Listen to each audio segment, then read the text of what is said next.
Hello everybody, Ryan here, or MandRproductions, and today we're reviewing the LEGO Jurassic World Summer 2019 75938 T-Rex versus DINO Mech battle. I was so excited I went ahead and bought this set early from Europe. It comes out on August 1st in the United States for $90 US, which is a pretty fair price for what you get, I think. We'll touch a little bit more on that later, but the set does include 716 pieces. You have 4 minifigures with Owen Grady, Claire Dearing, Danny Nedermeyer, Vic Hoskins, and then you also actually have 4 little dinosaurs, Blue, Charlie, Delta, and Echo, and then of course your giant T-Rex included. The other main builds are the DINO Mech, a boat that does not float, according to the box, and then you also have kind of an erupting volcano, or at least a volcano with a little bit of lava flow with some bats flying away, and on the inside of that you're going to have some play features, which of course we'll take a look at during the review. The back side of the box, as you would expect, is going to show off all of the little play features that I just kind of mentioned with the boat and the volcano area. So that's pretty much it for the box art. Pretty straightforward, pretty simple as you would expect for a LEGO Jurassic World set.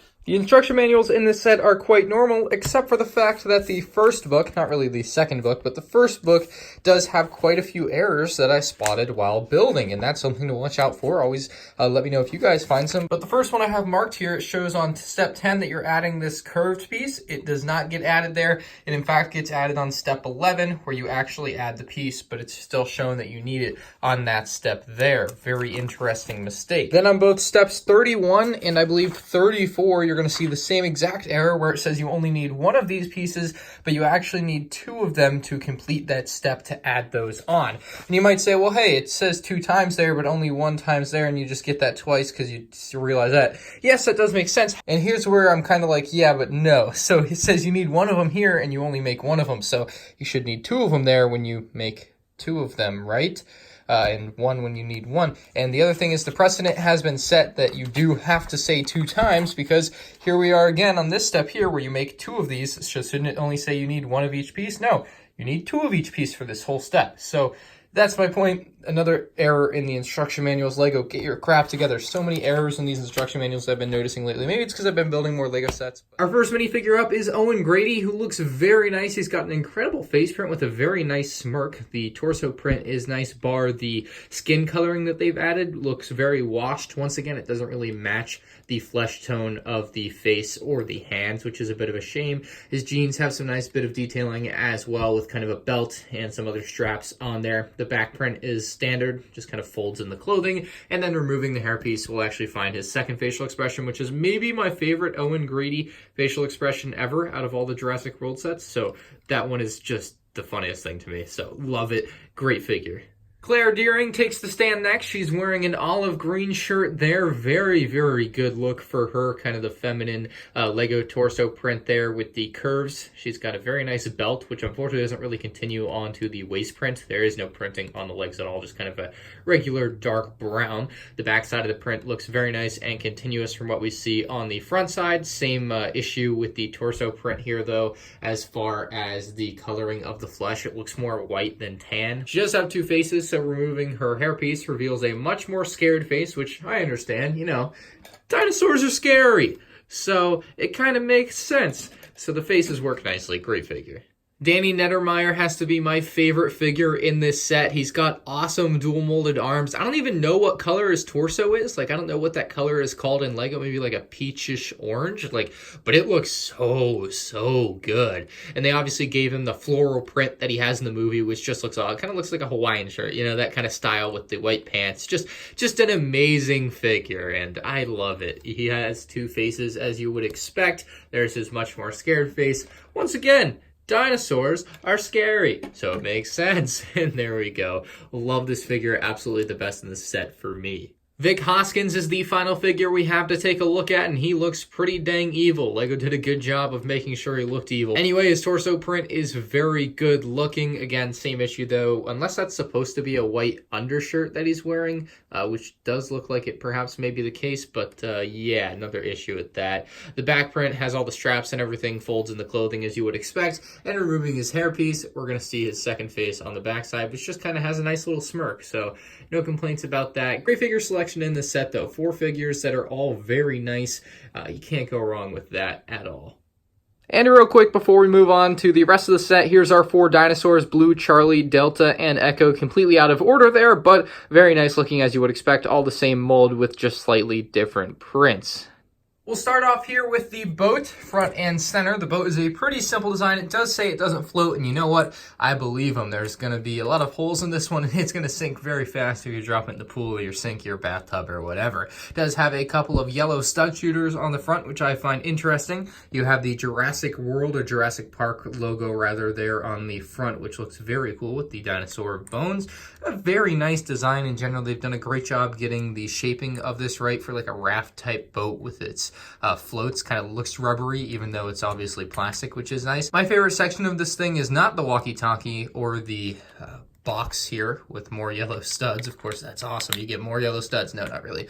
The best part for this is the motor, which they use actually a wheel, which they inverted to put on there, which is kind of cool. So the motor, you can move around and have it pretend like it's actually turning the boat as you go through the water. And of course, you can fit your minifigs in there as you would expect. And there is a boat full of minifigures, quite literally. Let's move on to the dinosaurs.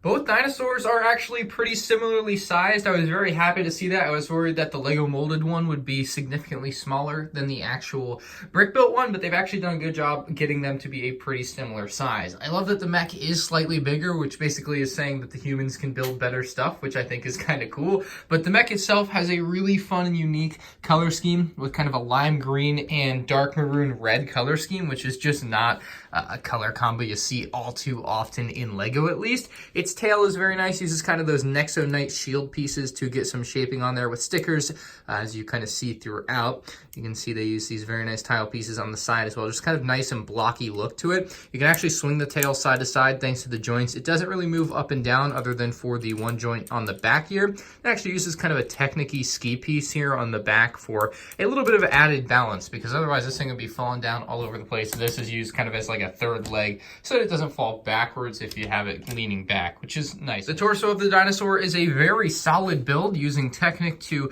allow the legs to have some posability. You actually have a great degree of movement on these things, so you can really play with them a lot, although I've kind of found what I think is the best orientation to just get it to stand stably, which is what I'm about for this set. Obviously, if you're trying to play with it and pretend it's walking, though, you can really get a good range of motion on these in all sorts of different directions, which is awesome. You have some stickers down on the feet there, kind of some mud showing on the what would otherwise be pristine yellow brick there, so that's kind of neat. A little bit of silver on the front. The hands are posable as well, and they can actually grab things, so maybe it can grab Claire here like that. Pretty neat. Uses kind of the pickaxe piece for fingers, and then you actually have a great deal of posability with these as well. Not the most grippy thing, unfortunately, but you know, if you want to do it and use it for like a mock and hold it still, you can do that. There's kind of an engine back here behind the cockpit where Danny is going to be able to go. The cockpit just kind of flings open, kind of like a Jeep cockpit piece or something. I don't know. It definitely is familiar, like Lego off-roader type vehicles. You can see a nice control panel in there for him to control the Dino Mech, and there he is seated, and you can close that up, and he actually fits in there very, very nicely. So Dino Mech looking spiffy, especially the face. The mouth can open and close. Got the metal teeth, which are pretty dang scary looking. Little lights on the front. Orange for the eyes there, which I think is a great color. Kind of differentiates them from everything else on the set. So overall, very nice Dino Mech. Very nice posability and everything. Great playability, and obviously goes very nicely next to our actual T-Rex, which is in a very different color scheme, much more realistic, or at least what I guess scientists would consider to be realistic. But this is pretty typical for a Lego T-Rex, I think. Very nice teeth there. This is my first Lego T-Rex, by the way, and I am blown away. You can move the head around all the way 360 degrees. You can also move it down and up to a degree. You can see his eyes are nice and yellow, which is very scary compared to the rest of the body, which is kind of this monotone gray, brown, and dark tan. You'll also find some studs on top where you can attach whatever you want. Obviously, his feet can go down onto Lego base plates or bricks or plates or whatever you want to put them down onto as well. The tail can spin 360 degrees, makes a very nice clicking noise. No up and down movement with that, though, unfortunately. A little bit of give to it here, a little bit rubbery of a piece on the end here, just so that it doesn't snap off, which is nice. And then, of course, the hands are posable as well. And they actually have a nice little clip for the hand, too, so you can actually put a little, like, bar piece in there if you want. Something to that nature would fit in the hand. Legs also posable, as you would expect. So, T-Rex, very nice. Let's take a look at the cave.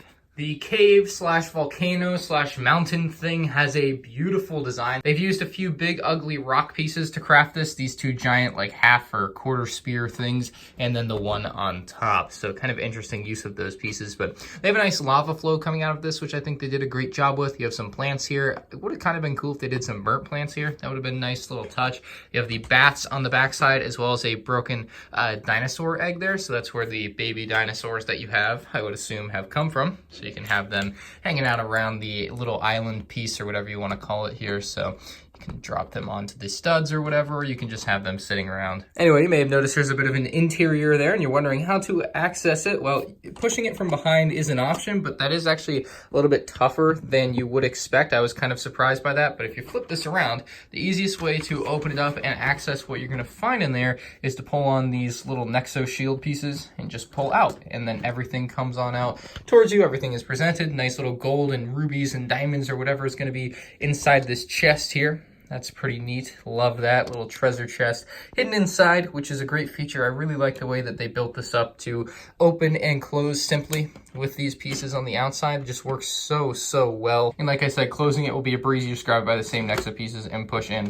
And that is gonna work perfectly every time. Very nice feature, well implemented and very well hidden. Like, it looks very normal on the outside. You don't have to sacrifice any detail to have this. And then when you open it up, bang, treasure. So that's really awesome. I think kids are going to really enjoy that particular feature on this set. Overall, this set provides a very fun play experience. You have multiple dinosaurs, which you of course cannot go wrong, a giant T-Rex, and a Lego T-Rex mech, or a DINO Mech. Lego's been going big on mechs lately, and this one is no exception. They've done a great job building it and giving it very nice kind of Jurassic World-y colors. Love that. Obviously, you have the mountain, cave, lava, volcano thingy with treasure inside, and that is going to be a fun thing to play with and have kids fight over, I suppose. You can have each dinosaur maybe protect the treasure, and then one kid goes out. I don't know, just giving ideas here. You have little baby dinosaurs hidden throughout the build as well, which you can play around with. And of course the boat, which doesn't float, but you probably could make it float maybe, and that is nice as well with minifigures you can place inside. I'm going to give this set a rating of 8 out of 10. I think that's a fair rating to give this set. $90 for 716 pieces, given that it has a giant T-Rex mold, I think is more than fair. Obviously, you're going to get a ton of playability out of this, so $90 is a very fair price. 8 out of 10 for me. Let me know what you guys think down in the comments section below. Subscribe to the channel if you're new here. Leave a like if you enjoyed the video, and I'll see you in the next one. Peace out.